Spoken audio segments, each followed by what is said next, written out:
Go. Okay, good day, everybody. Welcome to the bridge. Today we're joining with Morf again. We've had him on before, and he's going to talk to us today about loss and grief, some journeys he's had. And we are in season 5, episode 12.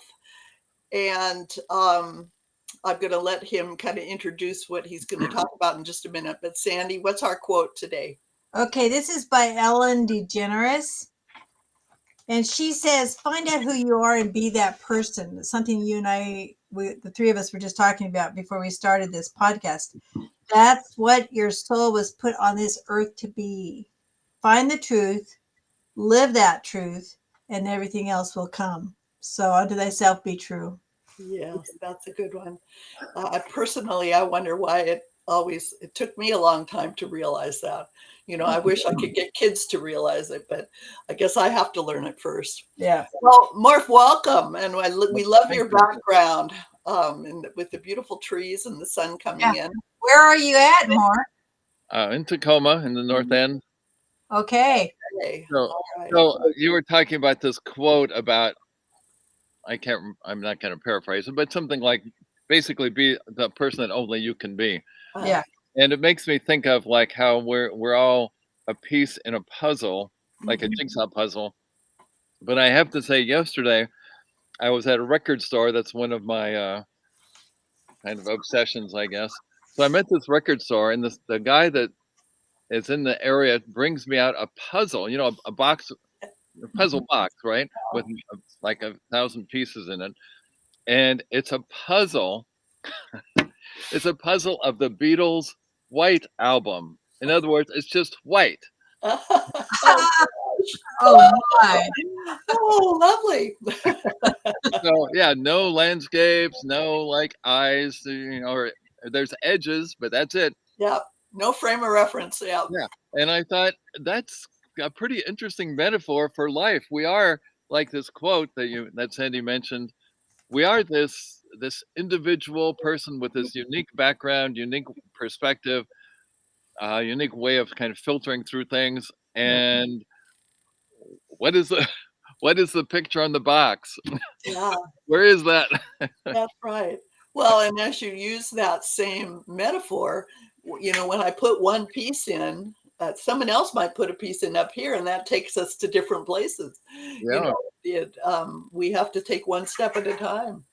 But I wonder, like, so can everybody see the 5 stages of grief? Yeah. Yeah. Okay. Can you not see them? Oh, yeah, I can see them. Yeah. But I just wanted to make sure that everybody could see them. Yeah, they're there. What's striking to me about grief is just that it's kind of, I don't know, is it kind of all of those at once, or all of those kind of intermittently and never fully resolved? I know that there's some objections to the stages as if, you go through one and then you go to the next. Yeah. And you go to the next. It's not linear. It's not linear. It's all not linear at all. Yeah. And it's like, I was thinking, like, maybe even this morning, we have good days. We have some days that are better than others, and we have some days that are worse than others. And I don't know.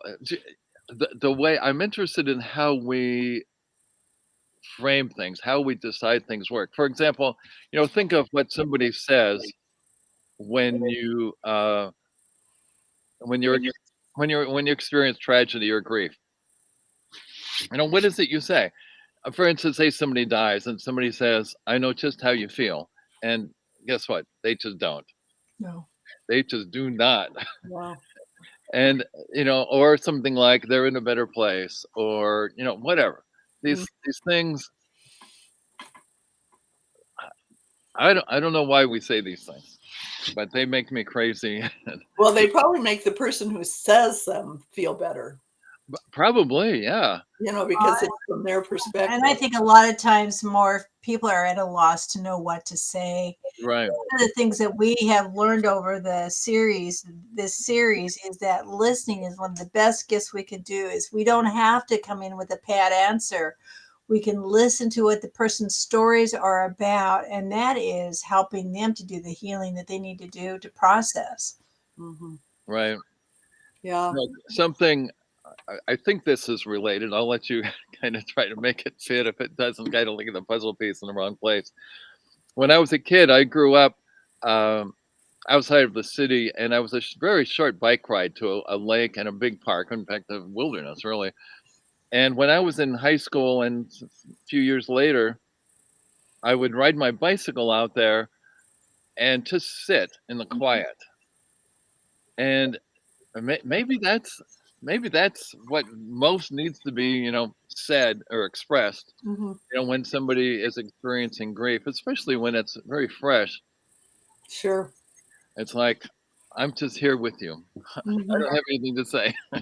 Right. Right. Definitely. I think space and quiet doesn't have to have a label, but it gives you a place to process, Right. you know. And But what does that sometimes, processing look like? I mean, I Mhm. like these 5 stages, and I remember first running into them, and it was like a revelation to see Yeah. those. Just this, to think that somebody had conceptualized that progression Hmm. as incomplete as it has to be, I guess. Right. And we've been talking about the fact that it's not just about death and dying. It's Right. people lose relationships. They have economic issues. They have, I mean, Well, when yeah. you're We up against a rock, that it creates grief. What Hmm. about in an earlier conversation you mentioned PTSD? Hmm. Uh, it seems like there's trauma like all over in life.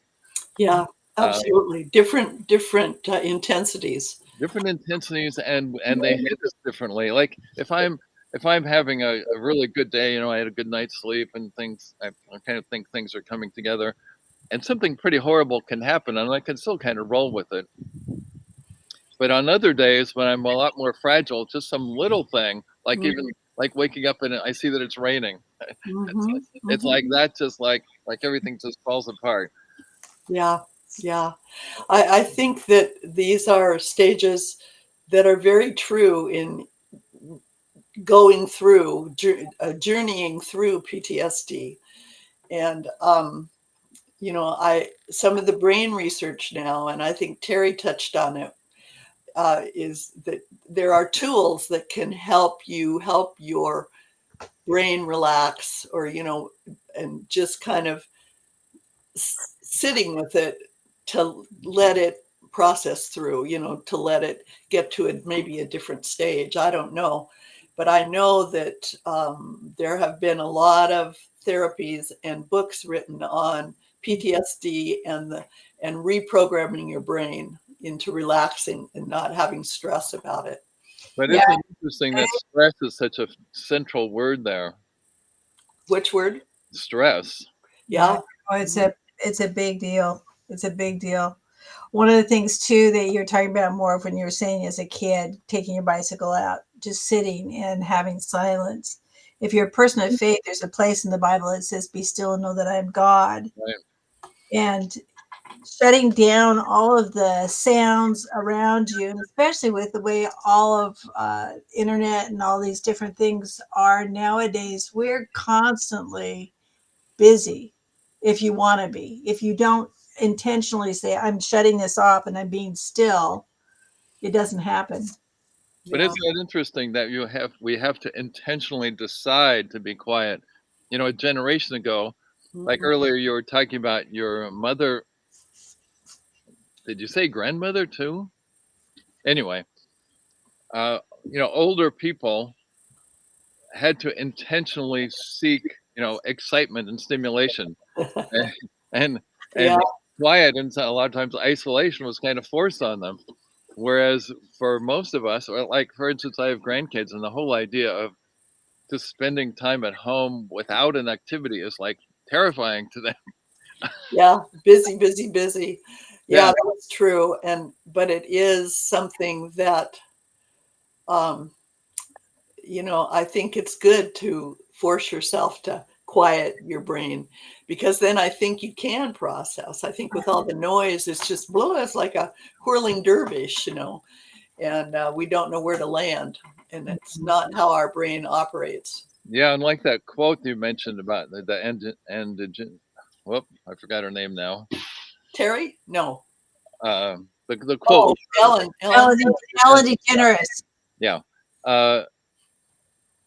How do we be? I mean, the whole idea of a puzzle really is that every puzzle has its place, but also every puzzle piece is unique. Mm-hmm. And when everybody is kind of blurred together with the noise and distraction and flickering lights and beeps and stuff, we just kind of conform to that. Mm-hmm. And it's really kind of scary to me. Yeah, it is. Yeah. But I sort of feel like I'm putting on my old guy hat. It's like I'm complaining about, young people now don't know what money and stuff. Well, it isn't. I don't think it's healthy. And I think what happens is, what I have noticed in the last 5 or 10 years is people are expecting response time. Even if you're listening to somebody, you get irritated if they don't answer you. Well, it's okay to listen and not have to have an immediate response. Let there be space, and then your brain can operate, and you can come up with ideas that might be your own, or it might be something you heard. But having conversations and really listening is kind of rare. Yeah, and it's kind of disorienting to a lot of people, I've noticed. Yeah. Well, we feel like we have to be entertained all the time, and like you said, this new generation, these kids, screen time. I worked for Head Start, and one of the things that Head Start talked about, and that's working with children preschool, preschool age, talking about limiting their time on the screen, having them go outside and experience life instead of watching somebody else do it, instead of being glued to a screen. And yeah, I know we sound like old people, Morph, because we say, well, it's not the way it used to be when we were kids, but actually there was a healthier environment when we were kids. Mom and dad would say, go outside and play. I don't want to see you for a couple of hours. You go out with your brother, and you'd say, oh, I don't want to go. But you know what? You go out and you would use your imagination, and you would find a way to develop relationships with the neighbor kids. It becomes isolated, even if you're talking to somebody on texting or that kind of thing. It's not the same. Well, and we talked about this yesterday with the group that we were with, the differences between introverts and extroverts when it comes to processing, and kids are introverts and extroverts too. And introverts need time to process. Right. And they can't come out with any kind of a decision or a move forward until they've processed. And, in a team meeting, we don't give introverts time to process. We just let the extroverts talk. And no wonder we get so confused. But I also wonder, I haven't studied post-traumatic stress syndrome much, but that would be, so the situation you just portrayed has to be traumatic for introverts. Oh, yeah. Yeah. And how do they process that? And I have to say that on the introvert extrovert scale, I've taken those tests many times, and I'm always right in the middle. Yeah. And it's very strange because, of course, I know extroverts and I know introverts, but I don't think I know anybody who's like, it's like, I really like being around groups of people. I really like being by myself. But I see people just, like you say, the introverts they just shut down, and it's like these creative, genius people, and we are shutting them down. Well, even being an extrovert. So just as an example, the last year or two that I was in my job before I retired, COVID hit. And I was the coordinator for the Head Start ECAP program. And I had 25 staff that I was leading. And there was all kinds of trauma around all of that. And I started having some health issues. And I came to the fact that part of that was PTSD, I think, that kind of set stuff off. And you think to yourself, I'm stronger than that. I'm bigger than that. I don't, it's not going to affect me like it affects somebody else. But I tell you what, your body will betray you if you don't think if you don't understand that it does it does end up making a huge impact on your life. So I have a question for you. I've been thinking about that kind of idea along those lines. Is there any way of measuring that? What stress looks like in the body? Like, obviously really advanced stress leads to, heart disease and all kinds of stuff. Mm-hmm. But can you like see it? I mean, not see it, but measure it or find That's it? curious. I don't know. There's quite a few books on it now. Your body knows, listening to your body, and I don't have a way to measure it other than noticing. Be very self-reflective about, is this making me? I think they say, not clear-headed. Is it making me not clear-headed? I think Terry said it well when she started talking about noticing energy, and even the fact of relaxing her tongue. It's real hard to relax your tongue. I guess you can't talk when you're relaxing your tongue, but I mean, it's kind of that introspective. I mean, what are the symptoms? And then I know Louise Hay has a great book that she has categories of body parts and what of emotions and how they're related to body parts. And it's kind of interesting. And her work is not new. She started this 40 years ago. And you can find this stuff online. But I mean, at least it gives you a little dotted line to say, I think, trouble with your knees or your legs can be fear of moving forward. It's just real interesting. Oh, okay. So your body is a metaphor. It is a metaphor, definitely. Yeah, and you always thought of PTSD, or I always thought a PTSD is somebody coming back from the military or that kind of thing. I had not related it to living life, but when you look at some of the stuff that we got listed here on the 5 processes of challenging times in your life, you can organize that and say, yeah, I definitely went through some of this. Yeah. Well, and Morf, I want to relate this to my experience at Bates. When I first came into Bates, what I noticed, and I told the students this, I said, you guys are wounded learners. Really? Wow. Because you did not experience good K-12 experiences. You had to sit still. You couldn't move your hands. You had teachers telling you were stupid. And I said, I want to tell you, most of you are kinesthetic learners, and you learn by moving, you learn by doing. And I said, the research shows that kinesthetic learners are really the best learners, because once you know it in your hands, right, you don't have to look at the textbook. Muscle memory thing. Right. Yeah, you don't learn the same way. And so I love teaching them, because they got to all of a sudden find out how smart they were. So did you did the students kind of stare at you like with a deer in the headlights look, or did they say, hey, hallelujah, somebody finally gets me? Well, they didn't, it was a process. I probably said it many times, and then we did many processes of talking about different kinds of learners. And but then especially when we were doing things like speeches, well, just talk to me about something about, and then they would, or they'd bring a model, and all of a sudden, and like I found that the welders were the most creative. They were all artists. And when I told them that, they went, whoa, yeah, you're right. And then they realized, the diesel mechanics realized that once they fixed the engine, they didn't have to look at the textbook or look at the YouTube video. Right. So it resonated with them eventually. And I would have students at Bates tell me, they would just say, my hands know. Yeah, absolutely. And I thought, wow. Do other body parts know? I don't know. Yeah. Well, yeah, they feel it, but that's how they learn. And if they're told to sit still and be quiet, verbal learners don't learn unless they can talk. They have to process. And so it was great. I was very happy to have that experience. I mean, it was true in elementary school too. And I was one of those classrooms that we moved and we did other things other than to sit still and be quiet. Right. But, that's not where it is everywhere. So I have a question. Go ahead, Sandy.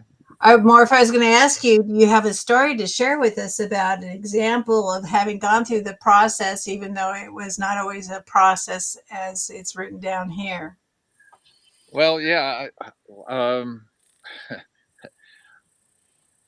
You know how I grew up with people, people try to make sense of things. We try to make meaning out of things. Right. And so people will say things like, troubles come in threes and, stuff like that, like airplane Yeah. crashes and, whatever. So at the end of 2023, like November, I think it was, my sister, who's a lot older than I am, died. And then a few months later, in the spring of 2024, my brother died. Oh, man. So I'm the last sibling. But right about when he died, I can't remember how it fell out in terms of months, but right at that same time, I was diagnosed with Parkinson's disease. And it's like, oh, Threes. yeah. But so here's my brother and sister who were older than I am, and they were just kind of landmarks in my life. They were like furniture in my life. They were always there, and then all of a sudden they were not. And then I'm thinking, wait a minute, my body. I've always really liked like hiking and stuff, and it's like, well, for instance, one of the things they do with Parkinson's, or at least with me, they have this thing like kind of like a tuning fork. This little vibrating thing that looks like a tuning fork, and the guy hits it and it vibrates, and he touches like your hand, and he says, "Tell me when it stops vibrating." Mm. So he's doing that to my hands because you want to start with the extremities. So he starts with my big toes, and I say it stopped, and then he picks it up and he holds it and he brings it to my hand. And he says, "Is it still moving?" And yes, it's still moving, which tells him that for whatever reason the sensations in my toes are not fully functional. And Parkinson's is, what did I know about Parkinson's before this? Like nothing. But Parkinson's is it's a muscle thing, and it's just very gradually takes over the body. And so it's starting with my big toes and moving to my feet and up my legs, and it's just like coming for me. And so yeah, I'm going through this denial, anger, bargaining, depression, whatever, avoidance, all of it. But it's kind of part of the human deal, isn't it? Yeah. Yeah. Especially if you have older siblings and obviously older parents, they're statistically likely to die before we do. And what do we do with that absence? Right. Or I don't know, what do we do with it, and what should we do with it? What's like a optimal healing thing to do with it? Well, and I think it's interesting that you're talking about the Parkinson's, because I was diagnosed with that too just a few months ago. I knew there was something not right. I didn't feel good. I didn't know what was going on. And that's why I talk about PTSD, is that I'm not saying that caused Parkinson's, but I think it affected me. And there is a relief to know that there's a name to it, but there's also that double-edged sword where, oh, you're kidding. And I have, interestingly enough, Morf, I have 4 male cousins who have been diagnosed with Parkinson's. Really? Yeah. So also about this year, back in like 2022 and 3, my daughter was going through a really messy, ugly divorce. And in fact, one time they have 4 kids, and the kids are really high maintenance, and they're just super struggling through all this. Mm-hmm. So one time my daughter made arrangements with her ex that we would pick up the kids because my daughter was at work or something. So I go to the door to pick up the kids at this agreed upon time, and the kids are not even remotely ready. And so I'm talking to him, and just completely out of the blue. I had zero expectation of this. He just assaulted me. Oh. He just grabbed me and threw me to the floor, and we Oh, were like, you're kidding. we called the police, and it's like, what the heck? What are you doing? What is this? Yeah. It's like, I am just not. In fact, the police came and they interviewed me, and I said, I am just not a fighter. I'm just not. No. And it's like, what the heck? What? Huh? What was that? Yeah, what was that exactly? And it's like, oh, okay, I needed this with my sister dying, my brother dying, Parkinson's, all of it. It's like, I don't know, do we get through it? Yeah. I mean, 'cause at some level we get through it, but do we just kind of, I don't know. It's kind of like, are we paying our dues? It's like, okay, I'm done with that. I'm gonna Yeah. have a good day now or something. There was a kid in high school that it was a classmate of my son's, and he ended up with leukemia, and he was processing that with his teammates or his classmates and stuff. And one of the things that Travis would say is, why not me? Why do I think that it's going to be everybody else and it's not going to affect me? Because that's not realistic. Yeah. I think we always hope it's not going to be us, but that's not realistic. Why not me? So I have a question about, well, like I said, my brother and my sister died within like 6 months of each other, and that question kind of is unavoidable. Why not me? Or am I? I mean, I guess I am next, in some sense. But yeah, this whole thing of not only do we miss the person and the relationship, but it kind of slaps us in the face with our own mortality. Our mortality. Yeah, absolutely. And I am, back to Kubler-Ross's 5 stages, I am firmly in category number 1 when it comes to mortality. Yeah. Well, and that comes to, I guess, I don't know what we figured guilt kind of came under, but when you ask why not me, you feel a little bit, some people do feel guilty that it wasn't them. Yeah. Why did that have to happen? So I mean, it's interesting. It should certainly makes you think, and you wonder where you are on that Beatles White Album. Yeah. So I wonder, like, in especially war stories, or like when there's an accident, every once in a while there's some event, a catastrophe where there's one survivor, and you would think, or at least previously I would have thought, that person would have said, wow, I'm really lucky, I'm really whatever. But it's like, no, there's this survivor's guilt. Right. Yeah. That is like paralyzing.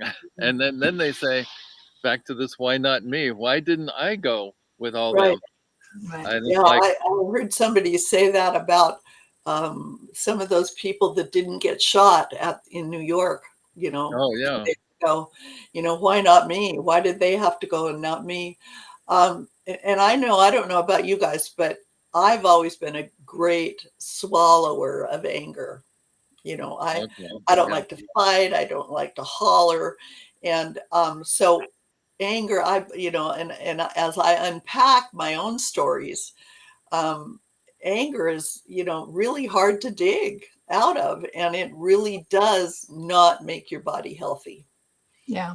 So having tools to process whatever it is healthier. And I know from knowing people that have had Parkinson's, it's important to keep yourself as healthy as you can, even though there's parts that are shutting down, because Parkinson's will just exacerbate anything else you have.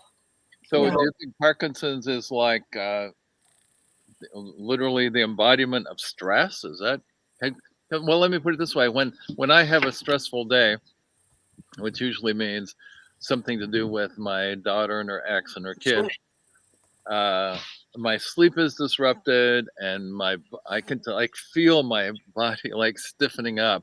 And it's like, what the heck? How can I I could get a massage or something probably, but it's like, how can I like put up a barrier or, well, a couple of things. Yeah, I mean, the technique that Terry talked about with the breathing, I use often in the doctor's office, or if somebody hollers and I don't like it, I do that. I call it 4 square breathing. And I notice it helps me. The other thing that you probably do naturally is journal. Journaling a way to just let it go, and then just tell yourself to relax, because stress does impact your health. Yeah. I mean, that's known. And so if you can just pinpoint it and try to just work on whatever it is, maybe it's just relaxing your shoulders, or, there's quite a few places you can find some tools. Yeah. In fact, that place that Terry talked about sounds like that guy, what was his name? Dawson Church has tools. And so just a little toolkit of de-stressing. And then the most important part is that self-knowledge, that self-reflection that something's bothering me, and then reflecting on it and try to measure it yourself. I love that tuning fork. Yeah. That's cool, because that's noticing whether it's high or low energy. Yeah. Well, and anger is part of being a human being, but when you've got stuff that's part of your emotion. That's how we've been created, is that it's part of our emotional buildup, but it's staying there. And that's one of the things that we've been talking about too, is what do you do with that when you're feeling angry? I stopped by to see a girlfriend yesterday, and she said, "Boy, you are busy on Facebook." And I said, "You know what? Someday I may not be able to do the things that I can do now. And this Parkinson's is not going to define me. I am going to live life to the fullest every single day."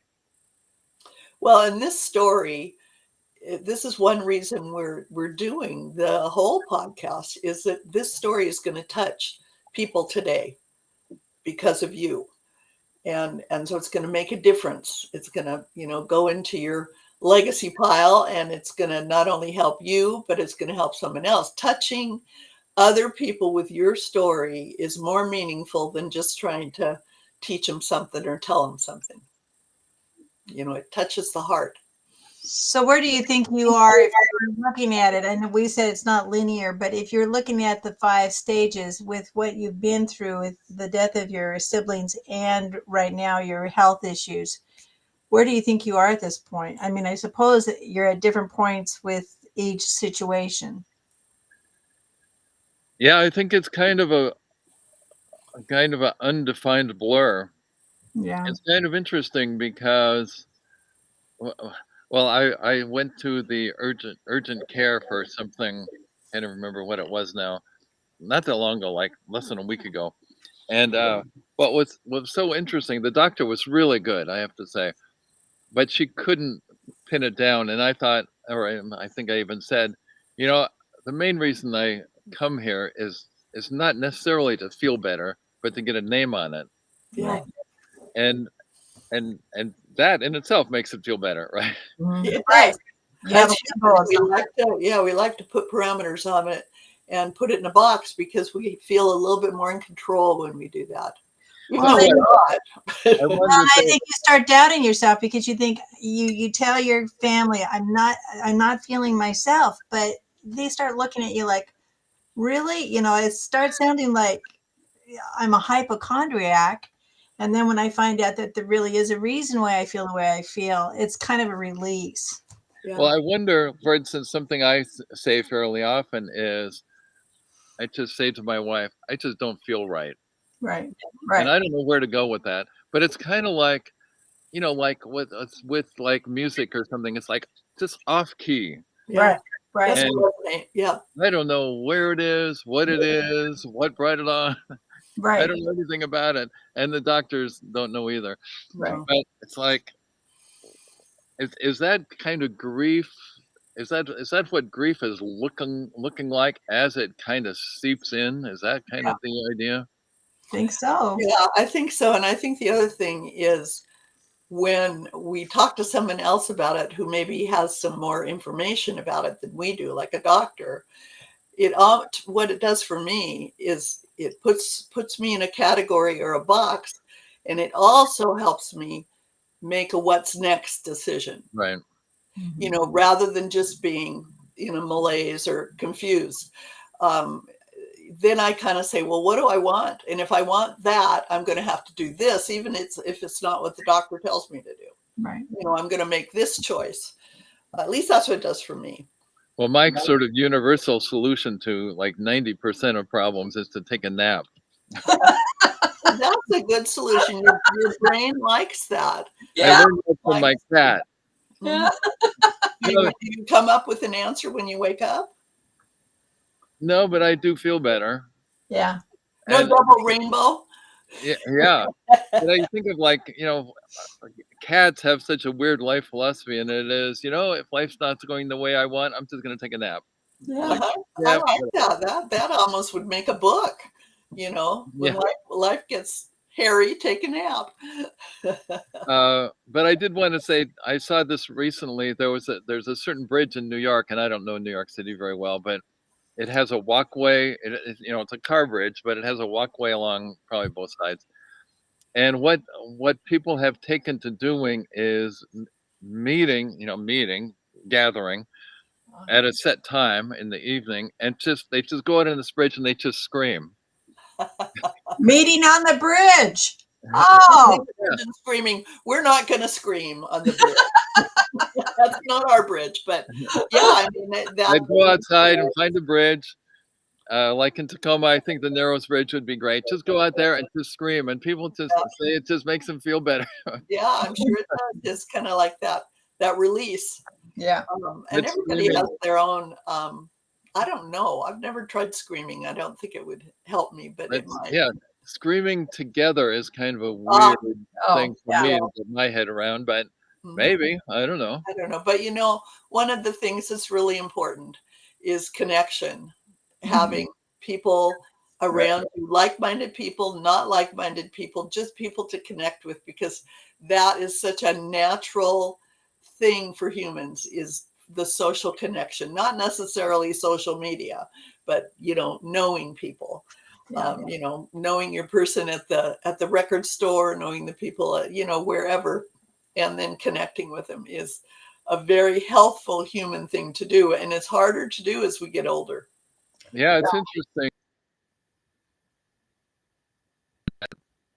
I walk around my neighborhood a lot, and I stop and talk to neighbors all the time, and I've never been in their houses, and I don't know much about them, but I just kind of have a friendly just chit chat, and Yeah. then for like a minute, Mhm. and it's kind of amazing to me how restorative that is. It Right. is.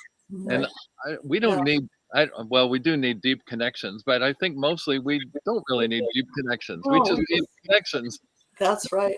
Yeah, Well- my husband has those kind of friends at the dog park.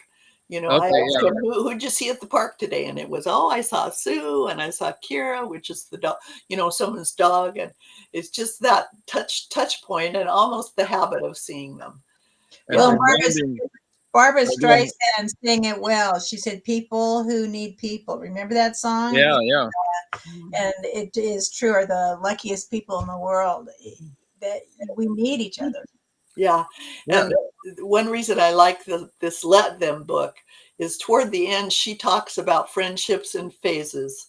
I mean, when we're younger, we have people at work we know, or people at school, different places where we take our kids for sports or whatever.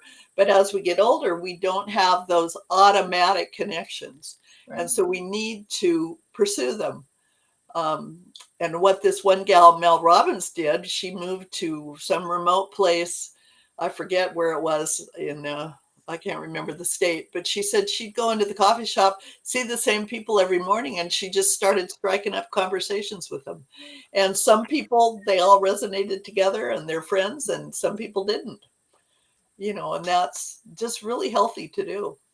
Yeah, I wonder, like, I live in a neighborhood, an established neighborhood, and most of the people that live here are retired or approaching retirement, or even well past retirement, which kind of means that fairly quickly on their horizon is downsizing and moving, like to a Sure. whatever, a facility or a condo or a something. Uh, But it means losing all those things that bet. you're talking about.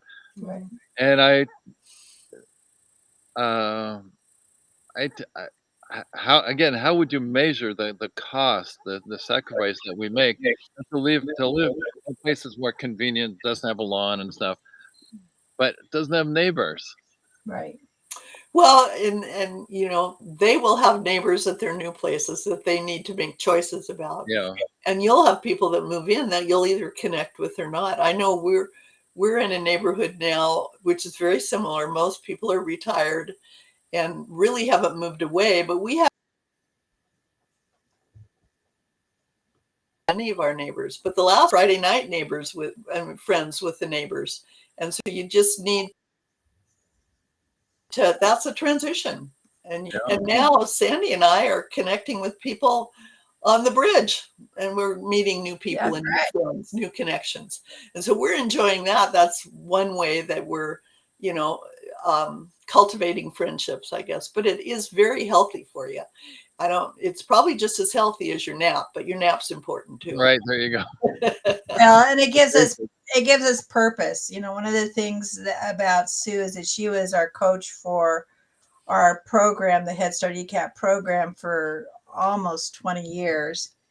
And there's so much value, and why not share that with the people around us? I mean, our society doesn't necessarily give a lot of value to the older people in society, in our culture here.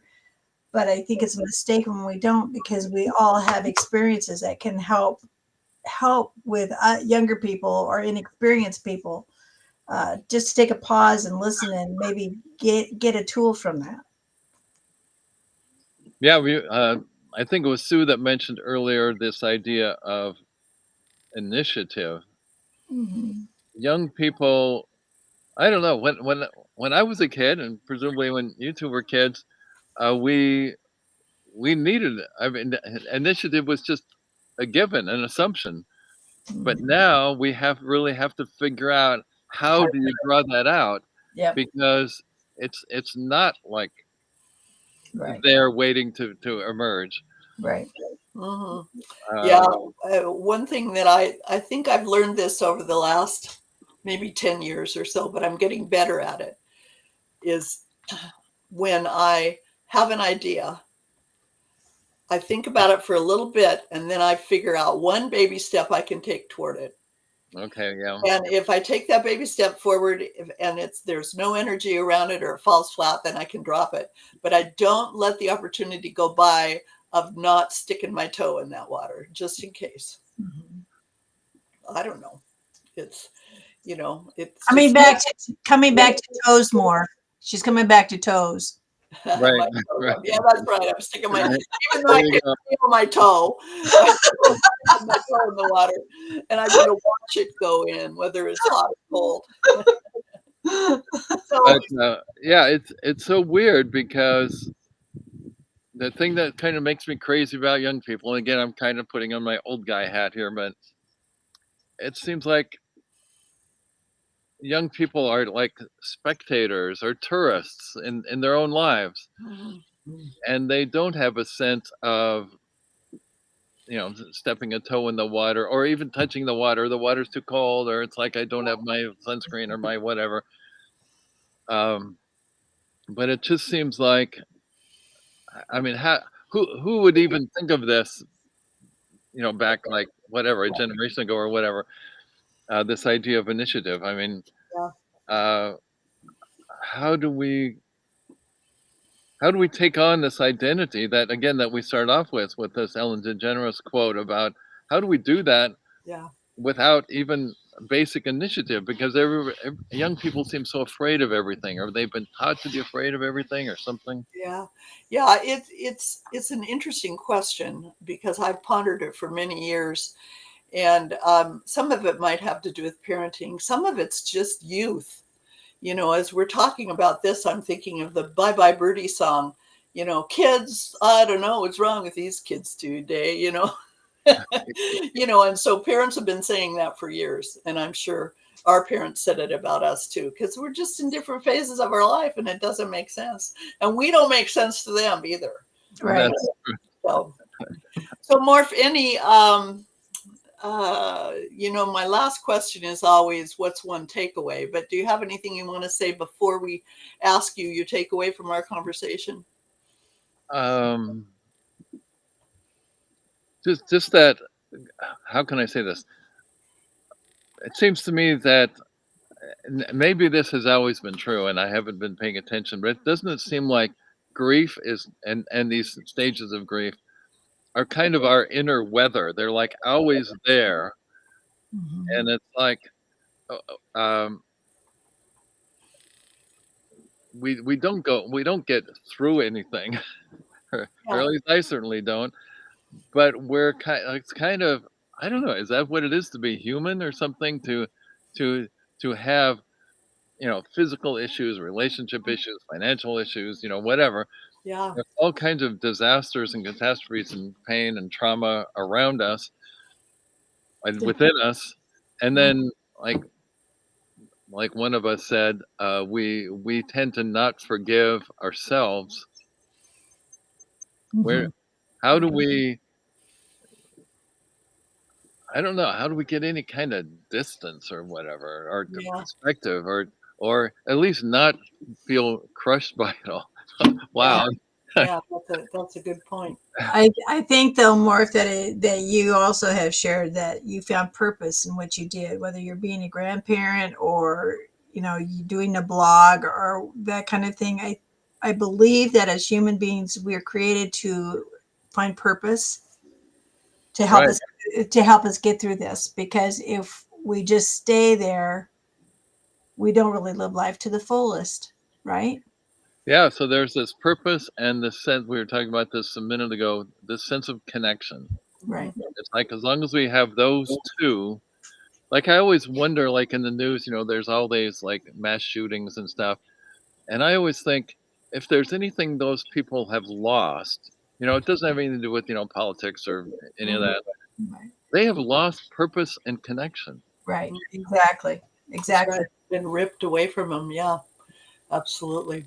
So, what's your one takeaway from our conversation today? Uh,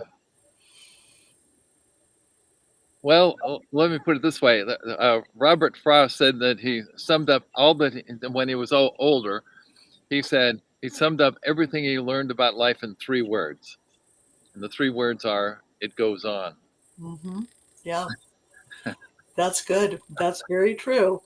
Sandy, how about you? What are you taking away? I think that it is such and I think life is a big adventure, and the bad you have to take the bad with the good. And I just want to make the right choices to live it to the max. Yeah, So that's my takeaway. I liked what you just said, Morph, about people that lose their life right away. They've lost their purpose, whatever it was. I mean, at least it's been dropped, and the loss of the connection. And that's not only for the people that are left behind, but also, for what's next for them. So, well, thank you so much for being Well, on this with was us fun. today. Thanks again. What's And your takeaway, Sue? huh? Oh, What's your takeaway? I just said it. Oh, okay. I Okay. said it. I'll say it again. I liked what he said about people who lose their lives instantly. Right. They've lost their purpose and they've lost their connection. Okay. And for sure, their sense of connection is ripping out of other people's lives too. Um, yeah. So, Morph, will you come on again with us? I'm going to send you some ideas because I've Sure, got that sounds like some. fun. One thing I wanted to say, like, kind of tied to what you were just saying, Sue, is that there's some philosopher who made the point that some of us die, but we keep breathing. Right. And wow, Yeah. That's a sad story. yeah. So you Well, think of, okay, yeah. so these people that go to blow themselves up or whatever, it's like, yeah, that's all there is. There's nothing there. There's nothing left. They're already dead. They're just still breathing. Yeah. Yeah. Yeah. And yet I took it the opposite way. I took that as if I'm dead and I'm still breathing, maybe that's my legacy. I, Yeah. I'm known on beyond. So I don't know. That's me. I look at things upside down often. Well, my idealistic streak says, well, if you're still breathing, there's still hope. Oh, You yeah. can pull Sure. out of Yeah. Right. Sure. And it's a choice. it. Yeah. I choose. I can choose to be down and depressed, or I can choose to get up and get out of bed and throw some cold water on my face. That reminds me, Sue, of the 5421 that we Oh, yeah. talked with Let Me, that's something that Mel Robbins also shared about the fact that when you're up against something hard to do, count backwards, 5, 4, 3, 2, 1, and make that be your pop out of bed or pop out of, move forward. She's got a whole book called The 5-Second Rule, and that's what that book's about. Was the idea that you start over, you go back to the beginning and kind of reset? Yeah, she's got lots of stories about, how they lost all their finances. She lost jobs, this, that, and this. And when she kind of finally decided to move forward, she had to just do the countdown, and it gave her the impetus, or maybe the initiative, to count down. Sometimes it's just getting out of bed, Morf. Yeah. What was that person's name again? Her name is Mel Robbins. I have a post on the website called New Offering, and it's the book club, and we're starting Monday. So, and it's going to be it's not going to be very structured, but I'm going to post questions on and it would be great to have you join us if you want to. All right. So, like I said, I have plans for you, sir. I'll let you know. And we're going to say goodbye and just hang on because we'll debrief after we close. I'll let you know when we're done.